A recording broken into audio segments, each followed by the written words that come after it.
Anyway, so I think I'm just going to talk about some things today. Initially, what I wanted to talk about was women in transition, not just women who have left, but women in transition. But then there's like all of these things that's going on in the internet world, and I'm always looking to find the connections when I see certain things taking place, and I look to find the connections between those things and my work, right? So this Dr. Bryant thing is like people are really in a tizzy about her credentials. Now, personally, I've never been into her work. Like I've seen little clips and stuff here and there of her when she did the interview with Cam Newton, and then I think the very first time I saw her was when I think she was talking to Nick Cannon, and the whole relationship thing or whatever.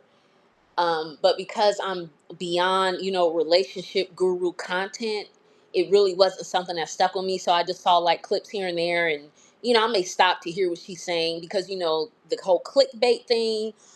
They always, certain clips are always they are intentionally set up to grab your attention like that, right? So I saw like a clip with her with Nick Cannon. I was like, "Oh, who's this?" And so, I took a few minutes to listen to what she was saying, and then after that, I was done because I don't have the patience for all of that fast moving talking. That I don't have the patience for that because I have that a lot of that stuff was for is the attention span for people who have a short attention span. So it's like for me, I didn't have the patience to sit through that whole interview, just because of the way is set up and how the communication is. I don't know if you guys know what I'm talking about. Um, but then I saw other footage of her when she was talking to Cam Newton, and so then I started hearing more and more of this Dr. Bryant. Hey, Tiara. I started hearing more and more about Dr. Bryant this, Dr. Bryant that, and so today they were talking about hey, Shandir. Ooh, the feminine enigma. I love that. And so today they were talking about how I guess her credentials are being questioned. So it got me to thinking, for women, it's like, it's always something, right? Um,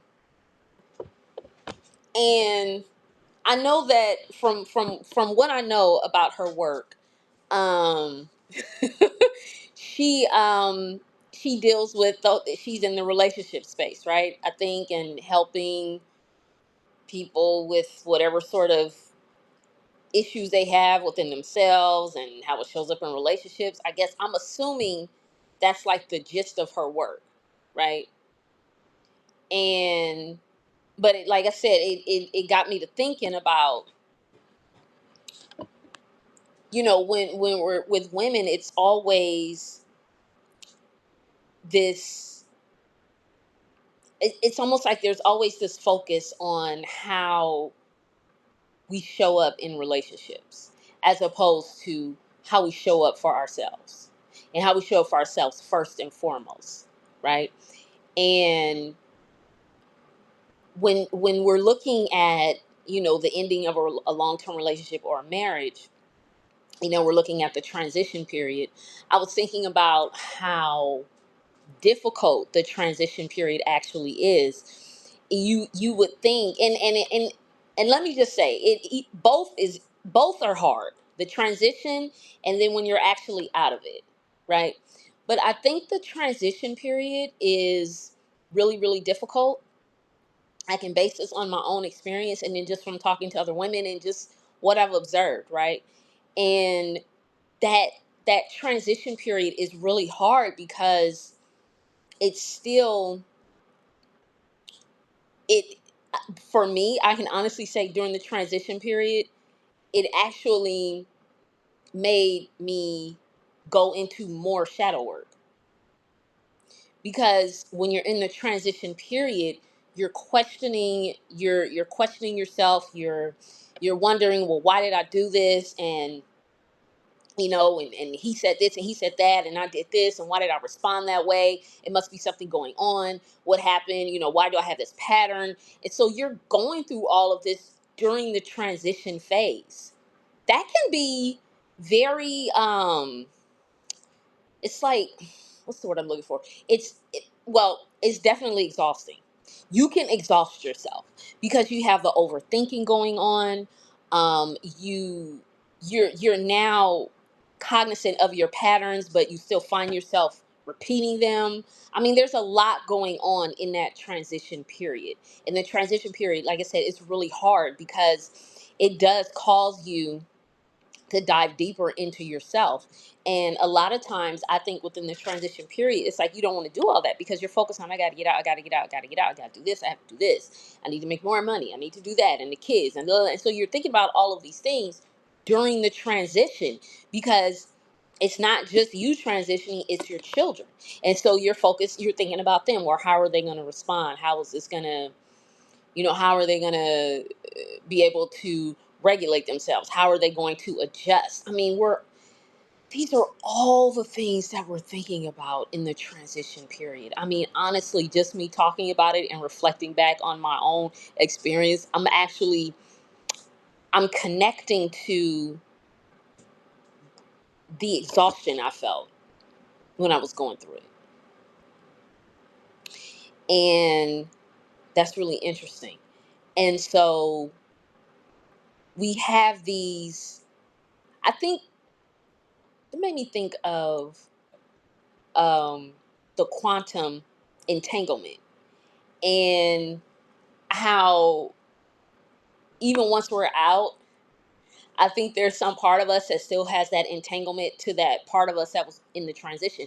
Because, like I said, I have a full remembrance and connection to how exhausted I was during that time. Like, it's kind of hard to explain. Like, I'm not exhausted. I don't necessarily feel it, but I feel it. I hope that makes sense. It's almost like there's still this connection to it. And I think that this is where the constant work of regulating the nervous system starts to come in.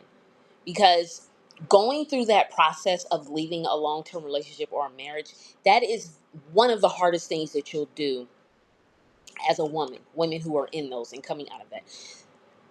To me, I think that's one of the hardest things you'll ever do. Specifically, if the separation isn't amicable, and most separations aren't. Most people are not, most of these ending these relationships and marriages are not amicable. One wants to stay and one wants to leave, right? One feels rejected and one just wants to get the hell out. So it's mostly like that.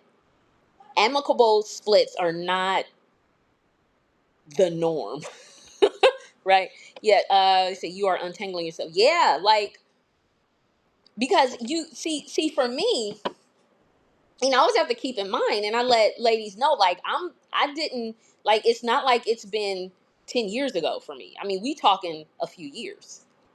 So I'm still working on that. Like, I can do what I do with the work for women because I've been where they are, right? So I've been in that space, right? And, but I'm still I'm always working on myself. I still do shadow work. I still have to be very cognizant of my patterns and, even not even just patterns like doing things, patterns of behavior, but even thought processes. Like, I have to catch myself, right? So I have to be like, wait a second. I don't have to.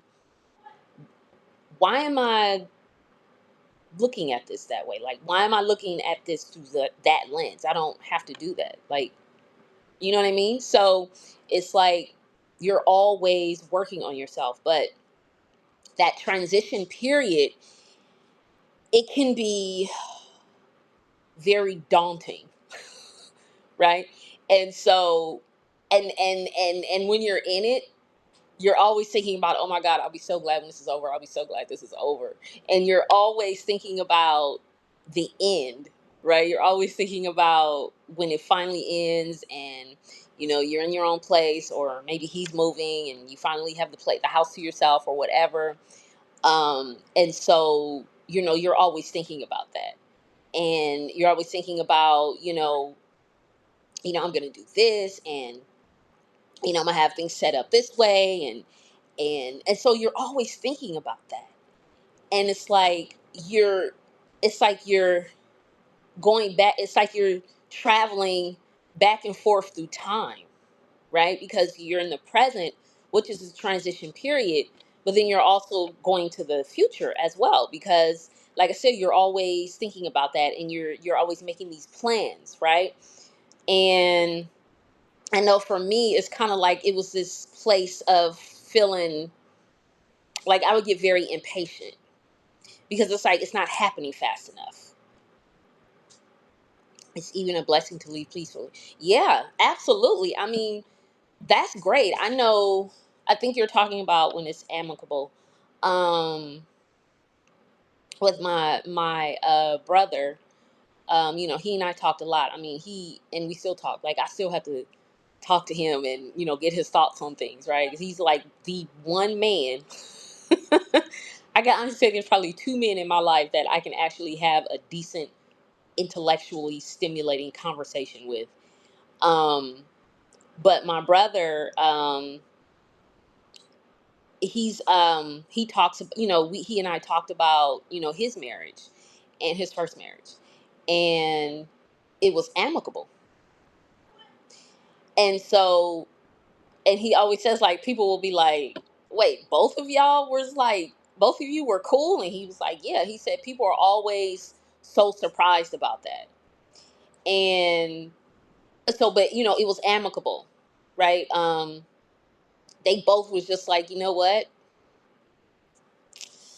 this ain't working. And it wasn't where it was like, one was trying to pull the other and keep them there, and the other, no, it was just like, okay, this isn't working. How do we want to do this as far as the kids and the finances, how we want to split. Like, it wasn't, I mean, yeah, they had their moments, of course, but I'm saying just overall, it was amicable. There was no, like, you know, really terrible custody battle and all this kind of stuff, right? They had both of their children were small, so they had a son and a daughter. His son was a little bit older. I think he's, how old is he? I think my nephew is, this is my niece and my nephew. I think they're probably maybe 3 years apart. I want to say something like that, 2 or 3 years apart. So he was like, okay, well, he can come stay with me, and their daughter will stay with the mom. And then, of course, they worked it out where they were able to have those times and weekends and all that stuff. However, they worked it out, but it was amicable. He knew that he needed to have his son because he's the one that he was like, I want to take my son because I'm his father. I need to raise him and do all the father son thing, right? So, and she was like, okay. And so, well, no, I take that back. At first, now she was trying to give him the blues about it at first. She was trying to give him the blues about taking their son full time at first. And I remember he was saying how he was like, all right, you know what? I'm not even going to fight with her, whatever. Right. And so they did it for a while. And then she started saying how their son started getting to be more basically like a little boy. He's challenging her. He's getting older, just all of these things that he said. He was like, I told you. I told you. And so they were like, all right. He was like, okay, he can come live with me full time. But you see, it was still like in its inception, everything was amicable. But like I said, they did have those issues, or whatever, but they were still able to work it out. So, oh, wait, see a comment. I wonder why it isn't sometimes amicable when a woman is done after the man claimed he was done. Oh, well, I mean, because, right. Because as women, we're not supposed to want to leave. What do you mean? How dare you? How dare you want to leave? How dare you not want to be married anymore? Right? Because the assumption is that all women want this. Right? And that's why we talk about the whole fairy tale and the romanticizing relationships and the Disney and all of these things. Like, oh, you said it, yeah, isn't. Yeah, isn't. Okay, just making sure. I was like, wait a second. Yeah. So, yeah, I mean, it's like, because women aren't, it's like we're supposed to stay, we're supposed to take it. Um, we're never supposed to want to leave. We're supposed to fight for it, and no matter what. And this is the reason a lot of times, like, you'll hear men say, and they say this a lot, they always say they were blindsided when she said something, when she said that she wasn't happy and she wanted to file for divorce and all of these things. And the crazy thing is, a woman will be carrying that for years. That's why it was like, before I even said anything, I was carrying it at least 2 years. And I would say things, I'd want to talk about certain things, and talk about what I was feeling and how, and it was like, I didn't really know. It was when I first, okay, so like I said, I was carrying it for 2 years, right? But within those 2 years, I would want to talk about certain things, but I remember I was having a hard time articulating what I was going through, because I think for me, I didn't want to admit that, hey, I don't want this anymore. So I think I was trying to figure out another way to talk about how unhappy I was without actually admitting that I just wanted out. So, but it was still certain things that I felt like needed to be addressed, and it was like it was dismissed. And you'll hear this a lot with a lot of women who end up leaving, and then later on they'll say, like, well, I did try to talk to you, but you were very dismissive. Right? When I told you that I felt unfulfilled and I was unhappy and I needed to, or I felt burnout and I needed this, or when I was coming to you and telling you this, you were like, oh, okay, well, yeah, well, then we'll make sure, next weekend that you get to have, the weekend to yourself, or blah, blah, like that kind of thing. And it never happened. But this also goes back to why I always say that women have to advocate for themselves. You have to advocate for yourselves in these marriages as a wife and a mother, because if you don't, nobody gives a fuck. Because they're only looking at you. They're only looking at your utility. I don't know if any of you got my article. I did too, on the Cipher and on my other page, La Femme Obscura 9. But I talked about the illusion of value, where it's really not your value, it's your utility. And so when you actually have the nerve to say that you're unhappy and you feel unfulfilled and you need more, even if you're not quite sure how to articulate what that more is, it becomes a problem. What do you mean you're not happy? What do you mean you feel unfulfilled? Right? Because it's like, you're doing everything. You're taking care of the kids, you're taking care of the home, you're doing all of these things. So that way I have the luxury of being able to go to work and work really long hours and all of those things, because I'm Mr. Breadwinner, provider man. So it's like, how dare you be unhappy with this arrangement? Right? Because as women, we're already seen as these machines that push out babies, that are, we do all of the labor, the physical, the mental, the emotional labor, not just for the children, but also for the husband. And so that's how we're seen. And all of these things is your utility. It's not you. And I talk about the difference between you being of value as opposed to just your utility. That's why I said the value that women are talking about is really an illusion. And I came to that conclusion as well. I was like, this is an illusion. The so-called value is not me as an actual autonomous being, human, having a human experience, having feelings and thoughts and emotions and experiences, and wanting to, just this, an actual being, right? You're not seen as that. You're not valued for that. That's the value. You're only seen through your utility, right? And nothing shows you that faster than telling him I no longer want to be married anymore.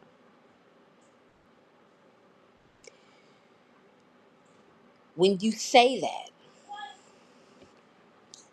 I know for me, the devaluing started, I would say, immediately.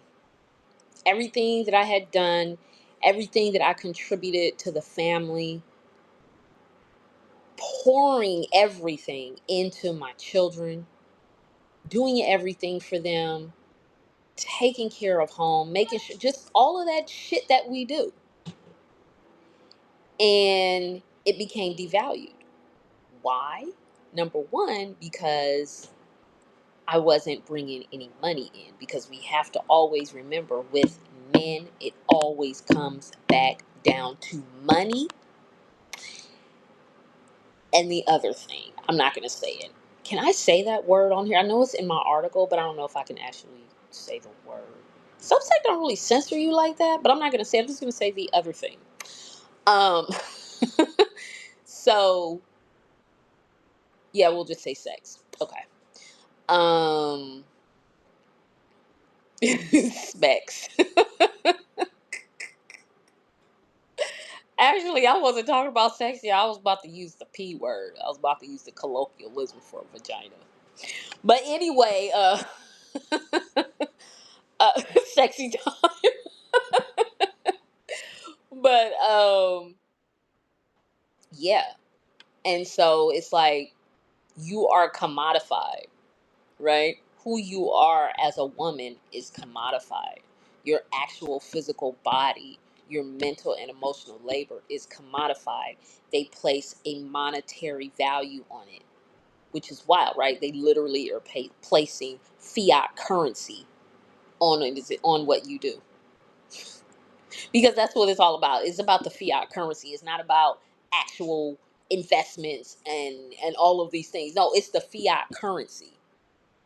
Because if you're not bringing that in, then what are you good for? You're not bringing any money in. You're not giving it up. So what are you good for? Why are you here? Right? Now, you've taken care of home. You've done everything. Everything that the children need. Everything that has to do with everything with them. You take care of it. You do it all. Right? You do all of the, you take care of all of the little things that I don't even think about.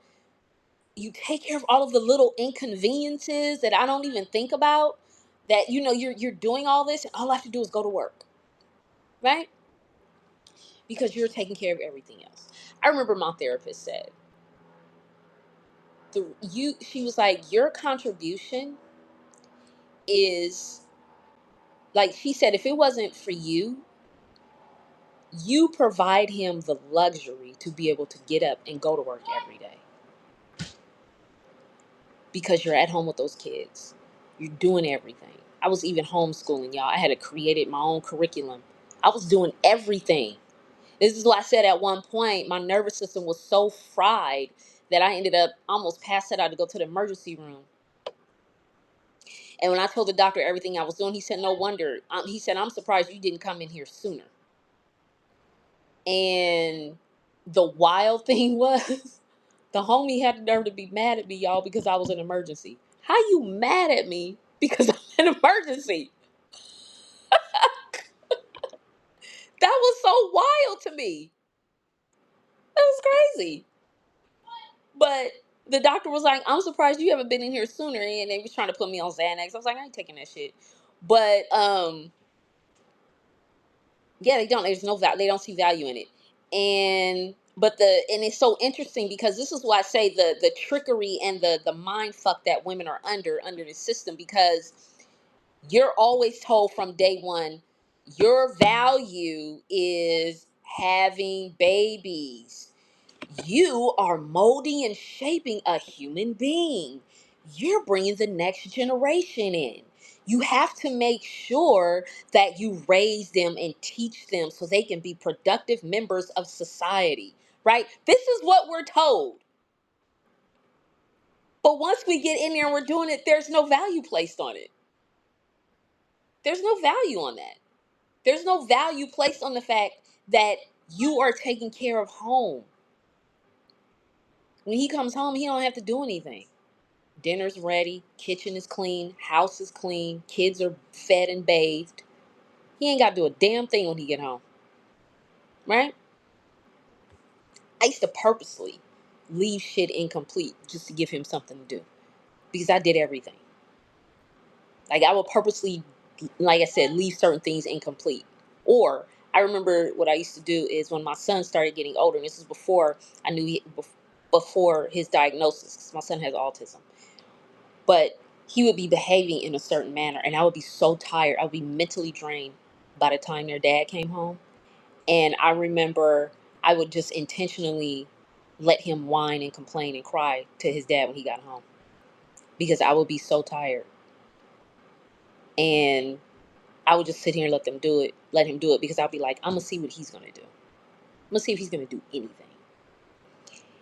And I remember one time he said to me, "So this is how he act all day, or he just do this when I come home?" And I was just like,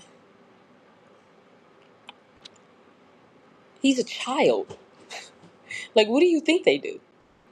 This is what they do. They whine, they complain, they push your buttons, they try your patience. This is what they do, right? What are you talking about?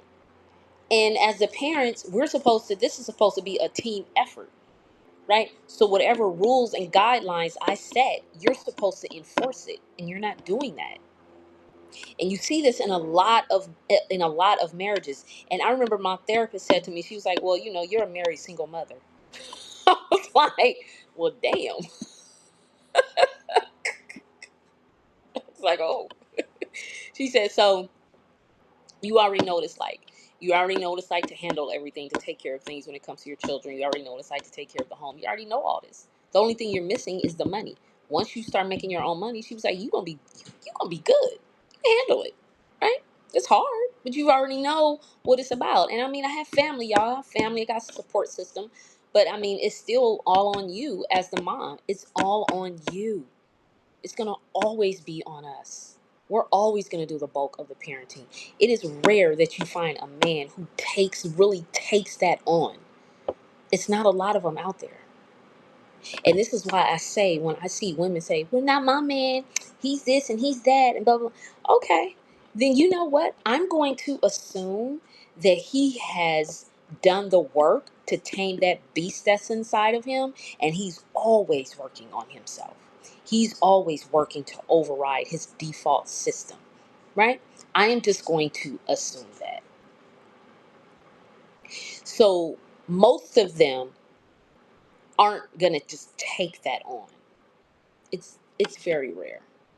Honestly, I can say my brother was one of them, and my nephew, my oldest niece's her husband.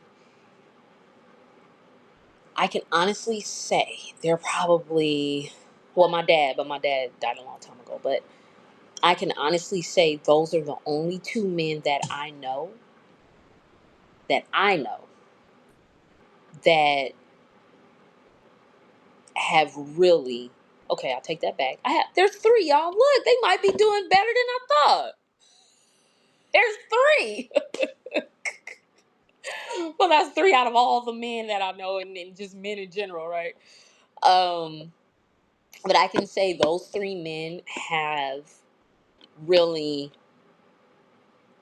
took that deep dive into parenting, right? And really doing what what needs to be done as far as their parenting is being fathers, right? Being very active and very present and very much support and assisting with the discipline and all. Like, I can honestly say it's only three that I know. Most men aren't there. And it's not to say that these three men are perfect. I'm sure they got their issues. All men do. We all have them, right? But just for you as a man, enough to know that, okay, that those are my children too. Like, why the fuck wouldn't I discipline my son? Why am I not doing that?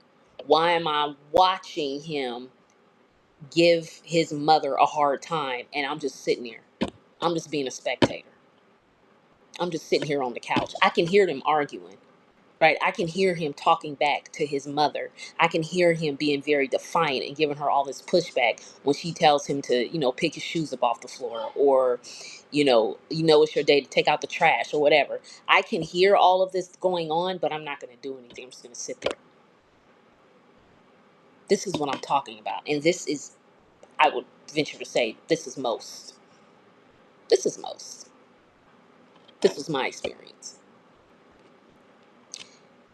Me and my son would literally be like arguing, and, and the homie would just be like,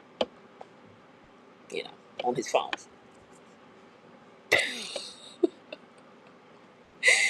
And I think what ends up happening is, and this is again what I had to do, you have to grieve for the father and the husband you wanted him to be. I first had to grieve for the husband, but I'm gonna be honest with y'all, I don't even think I had to do that.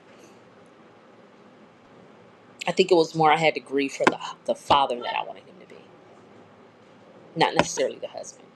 Because even when I reflect back, I had to even admit to myself that I really didn't want to get married to begin with. I just did that shit because that's what we do as women. That's what we do. Oh, well, I gotta get married, right? That's what I did. But I had to grieve for the father I thought he was going to be, for what I was, at least the impression that I was given of the type of father that he was going to be. And I had to grieve that, because it's like you get to a point where you're like, okay, it's no point in me saying anything because he's not going to do anything. So what's the point? So there's still so much work that I have to do with my son, and there's just a lot. And it's like I'm seeing how what what was needed, as far, because like I said, he has autism, so it's a little bit different when you're dealing with discipline, but it still needed to be there. He understands, of course, he's highly functioning. He understands that, okay, if I don't do this, then mommy's not going to do that for me, right? So it's not like he doesn't understand that, right? But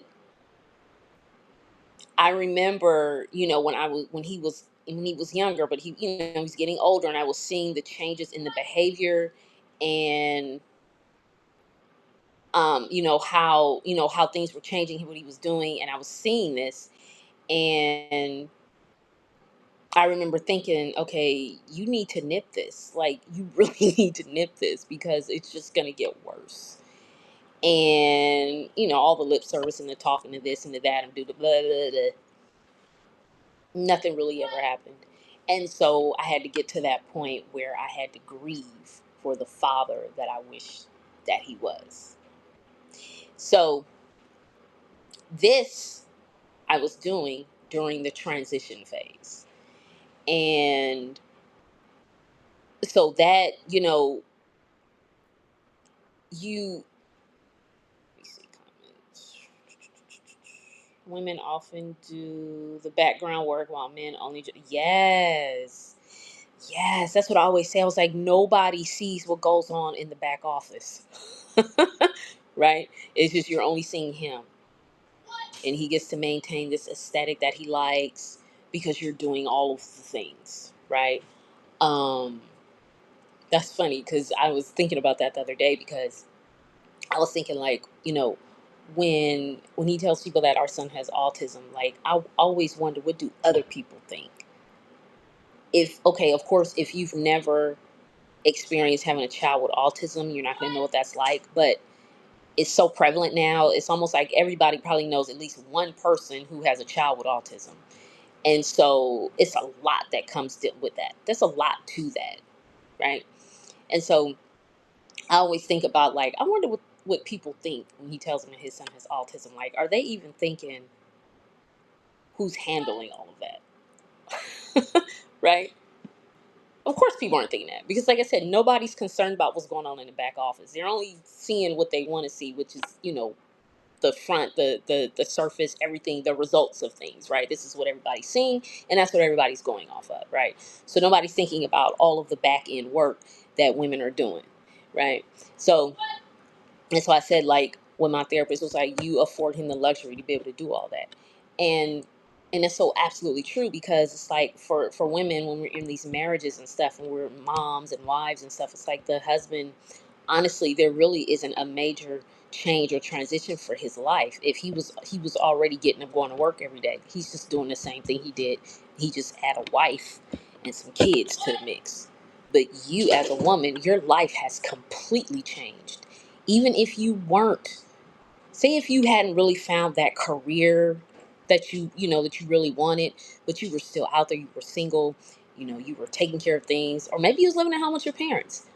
Whatever it is, that was still a major transition for you to go from that to being somebody's wife, and then being somebody's mother. Your life is completely changed. And even when we're dealing with the energies of, because the women, we go through maiden, mother, crone. So the maiden is the single woman, single, no children, doing her thing, whatever that is, right? Then when she gets married, she is still the maiden, but now, she's married, so things are changing, right? Because now she's attached to this other person, to this man. And so now she's sort of starting to be usurped into him and who he is. Then she has a baby. So now, once you have that first child, that's the death of the maiden. So now you're the mother. That is a major transition. We're talking about the hormones, we're talking about postpartum depression. There's a whole lot of things going on there. You change as a woman. He's the same. He hasn't changed. He's gotten older. Maybe got a little fatter in the midsection, but he's pretty much the same. Nothing's changed for him. But you have changed cognitively, right? Emotionally, things are different now. You have to handle emotions a little differently than you did, right? And then obviously the physical changes in your body, and then everything is different. Everything changes. You're not the same. This is why women work so hard trying to get back to that. But it's like, you can't. You have to embrace that. You have to embrace who you are now. You're not, if you're 30 when you have your first child, you're not the same person you was 3 years prior to having that baby. You're different. There's certain core things about you that are the same, but you're different. And you're just going to keep changing as you get older and your children get older. And then we start talking about premenopause. I mean, women were always undergoing these major changes, right? I think the changes that we go through as women and the transitions are absolutely beautiful. I love it. Like, I love, especially for women, when we know that we're in premenopause, and we know what to expect and what that's going to be like, right? I was looking at something the other day, and they were talking about, with menopause, they were saying for women, our prefrontal cortex is like, it's almost like, how did he say it? The way, the reasoning skills, and a lot, like, they said it's like, what's the word I'm looking for, y'all? Like, it's next level, right? It's next level. This is why you have so many women that start new careers in their 50s and they thrive, right? Um so I think it's beautiful, all the transitions that women go through. And we live in a really wonderful time now, because now we can embrace these things. There's so much information out there about it. You have so many people that have devoted their content to discussing it and talking about, what comes along with it, and reframing it, and so I think that's so great. It's like we live in such a wonderful time now. But it's like you go through all these changes as a woman, and when you are in that transition of leaving that marriage and you're like mid 40s, late 40s, early 50s, I mean, that's like, it's so interesting because you're going to see it differently than you would say if you were like 30 and you left, right? You're going to see things so much differently if you leave, once you've gotten older, and you really start to get to know yourself. Really, it's like going through that, leaving a long-term relationship or a marriage, it requires shadow work while you're in it. That transition period is shadow work, right? Because you're getting to know yourself. I think that, you start to have more self-awareness, you know um and so, you're thinking about, okay,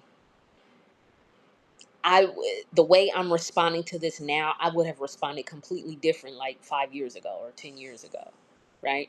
But now I'm so self-aware, right? I'm very cognizant of my patterns, and so now it's like, okay, whoa, like, why did I do that, or why am I looking at it this way? Okay, what happened? So it can be very daunting, but then it can also be a great opportunity for you to get to know yourself. So it's like that in between, right before you quantum leap into that uh next part of your life. So it's like we're quantum leaping. So it's like, first we're in that phase where we realize how unhappy we are, right? And then we start going through all of that. And I mean, that could take you 3, 4, 5 years, and you're just in that. And because you're trying to figure out, how the fuck am I going to get out of this, right? And so then you quantum leap into the next thing, which is telling, like, look, I don't want this no more. I want to file for divorce. I don't want to do this. And even when you do that, that could still take you a couple of more years before you're really out of it. So, but that's another quantum leap, because that changes the dynamic. It changes the dynamic of the relationship. It changes the dynamic in the house, because now you guys are going to start arguing more. You're going to be more nitpicky. He's going to start doing things, just him breathing is going to get on your nerves. You just go through all of these different phases, right? And like, you hear the garage door open and he's home, and you like,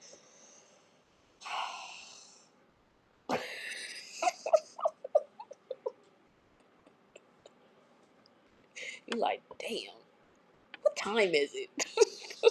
Right? And so there's just all these different phases that you're going through. And and that you have to start working, and so you start working. Maybe you're working from home, or maybe you're working outside of the home, so that's changing everything in the house. It disrupts the household. There's a lot of that going on, but it's still a quantum leap into that next phase. And that, to me, that's still even the transition phase, right? You have no idea when, where, how, what, or how you're going to do this and get out of it, but that's what you want. And so you're just kind of in that mix, right? And then the next transition is actually, maybe filing for divorce. Like, y'all actually fill out the paperwork, right? And so then that's a whole other thing right there. But it's still another quantum leap. You're taking all of these leaps to get to that point of, okay, now I'm exactly where I want to be, right? Trying to get to your end game, Um, so once you get to that point, now I can really create the life that I want. I had to go through all of that, right? I had to dive deep into myself. I had to dive the abyss. I had to look at my own patterns and ask myself all these questions. Why did I make this choice? Why did I do this? And why did I decide to become a mom? Right? All that stuff. Right? And then you get to the point where you're finally past all of that. And now you can start to create the life that you want. So it really is about the journey, y'all. It really, really is. And it's so much Um, the good, the bad, the ugly, all of that. All of it comes with it. But the beautiful thing is how you can reframe these things. It doesn't have to be so just. I remember we used to argue about the children, and it was always this thing about how they're gonna. It was almost the narrative that was being projected onto me was that the children are just going to be so fucked up for the rest of their life because their parents aren't together. And I was like, I was really, really thinking about that. And I said, a lot of that stuff, a lot of that we think about children being so messed up, a lot of that shit comes from movies and television. A lot of it does. Because I talk to my daughter all the time. I used to tell her all the time, if you just really sit and think about it, all this is a transition. It's a change. That's all it is. We're given the narrative that the only way a child can be happy is if both their parents are in the house, if their parents stay married. Parents being married does not equate to a child's happiness. It really doesn't. It's literally two different things. If you really just deconstruct it, I'm all about deconstructing things, right? And so I remember I used to talk to her about this. And then one day she came to me, she said, Mom, I was looking at something, and it was some show or something she was looking at. She was like, and the children were so upset about their parents not being together. She said, but I was just really sitting there thinking about it. And she was like, okay, I can see you being upset or whatever. She said, but both the parents were still there for the kids. They just didn't live in the same house. I was like, exactly. She's like, they both still had good relationships with the mom and the dad. They were both there for them. They just didn't live in the same house. I was like, that's what I've been trying to tell you. We get a lot of that stuff from these movies and these TV shows that we be watching. And we just think that the children are just going to be fucked up and going to need therapy for the rest of their lives. Yes, it can be traumatizing for your parents to break up. I get that. But that doesn't mean that you can't have a relationship with your parents. Now, do some men just leave? Yeah, we know that. But in the just in the general sense of, both of them knowing, okay, this isn't going to work, but we're both going to be there for the children or whatever, right? That can be done. Just because you ain't living in the same house don't mean that that's not your dad anymore, or that's not your mom anymore. That's still your mom, is still your dad. If you and your dad used to enjoy, I don't know, going to car shows or something, who said you still can't do that? So because y'all don't live in the same house anymore, you can't go to the car show? You see what I'm saying? So it's like we have to, it's like we got to stop allowing these outside things to dictate our emotions and how we respond to life's changes. Because honestly, the nuclear family is a recipe for disaster anyway. And we know that these marriages, what's the percentage? I know the percentage of women filing for divorce. I think it's like 65% or something like that. And then the statistics, I guess, for marriages ending in divorce, for marriages ending in divorce, um, I think it's like a 50%, 55%, something like that. So we already know that the chances of this thing working is 50-50. I think the reason why that happens, though, is because everybody is going into these marriages under false pretenses. Everything, you're going into this only with all the shit that you've seen growing up on TV and movies. Excuse me, you're not even doing the work on yourself first. You're just doing this because this is what you're programmed to do. I gotta get married. I gotta have kids. And it's like,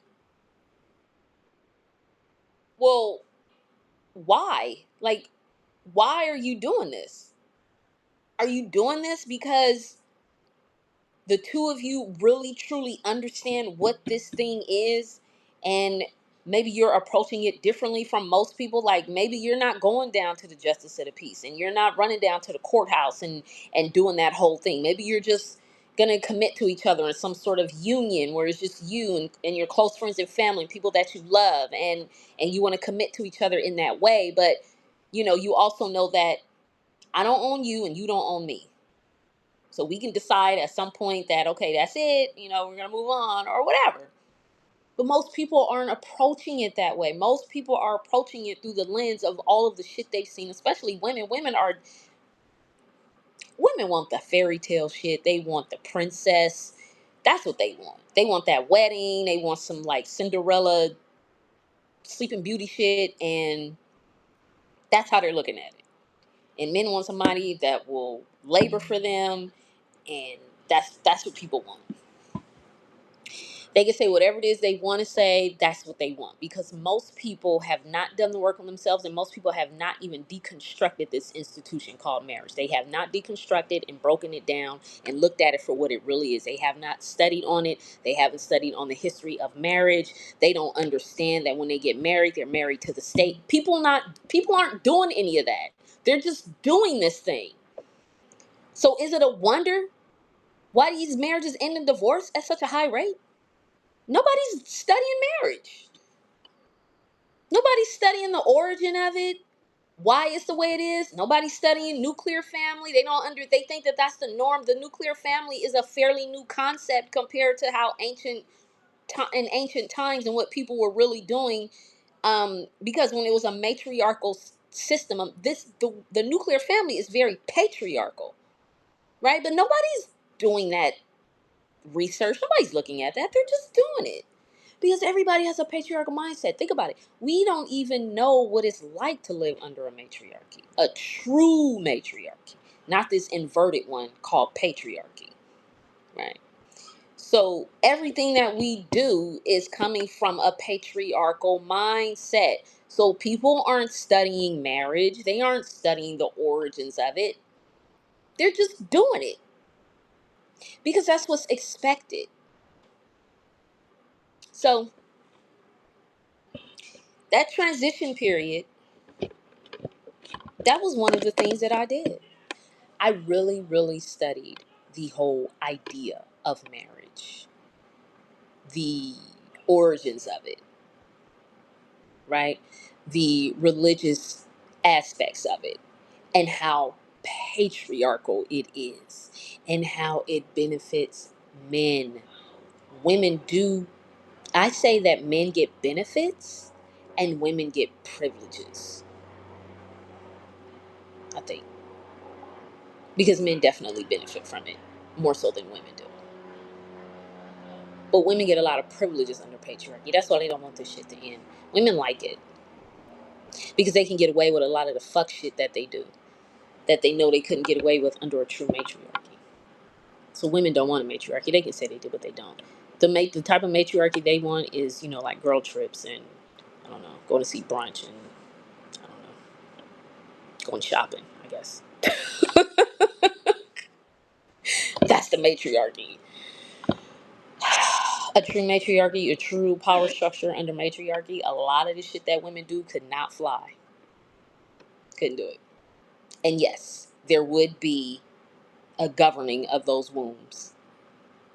Not the way it looks now with men. It wouldn't be about controlling you and restricting you. It would be more about, as a collective, is this really a good idea for you to keep having babies?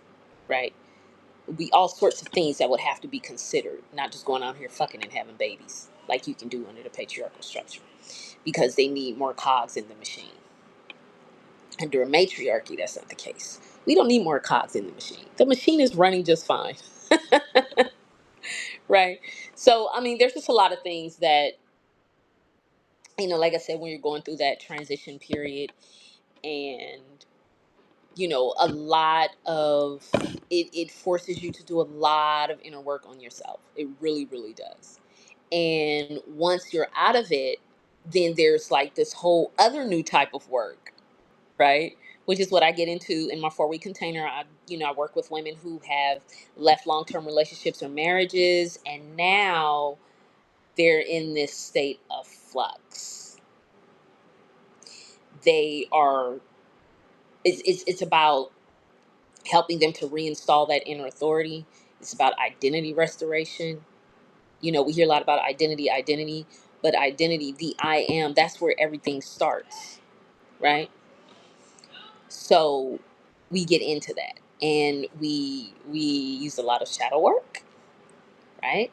Because that's where everything is. Everything about you hides in your shadow. All of the things that you don't like about yourself, or all of the things that, things that you wanted to accomplish and do, and things that you wanted to do in life, and you didn't do it because you just kind of placed it on hold because you wanted to do the whole wife mom thing.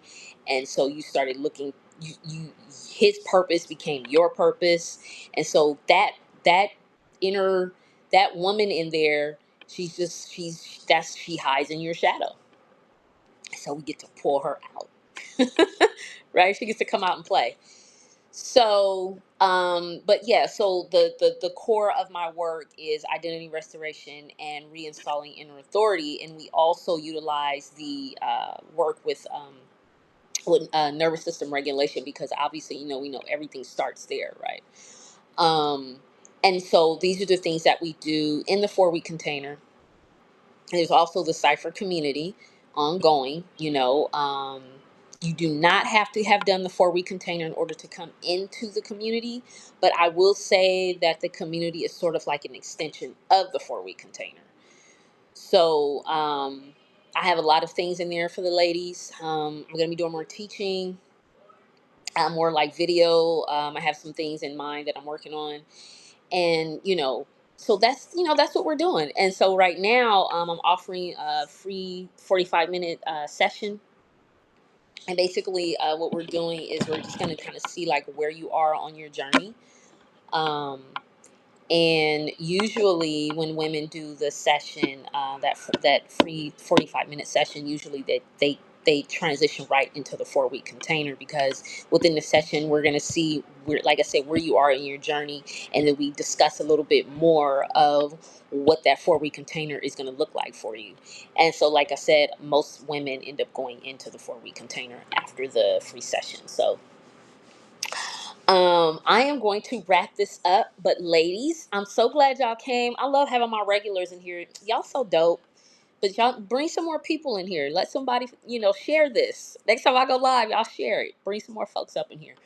Um, also, if you received your email, if you're on my email list, a subscriber, I'm sure you will. You guys are all subscribers in here, so I'm sure you got your email. I have this awesome masterclass coming up May 20th, y'all. This thing is gonna be dope. This is going to be an experience. So y'all definitely gotta come. Ooh, Sabrina, what you saying, girls? Both men and women need to decenter each other, but I don't believe most men have the capacity to do that. Oh yeah. Chad, look, that's gonna have to be another live, because I can definitely get into that. Thank you, Sabrina. I might talk about that next week. Oh wait, no, next. Okay, after the masterclass, because I think next week is the 20th. So I think I'm gonna talk about that in the masterclass. I mean, after the masterclass. So anyway, masterclass May 20th is called The Woman Underneath, and like I said, y'all, this is gonna be good. It's gonna be good. It's free, but be a paid recording after. So tell people, and if they come after, they can get the paid recording. But you want to catch it live on May 20th. And this is going to be really good. I'm really excited about it. I'm working on some things, and it's going to be exciting.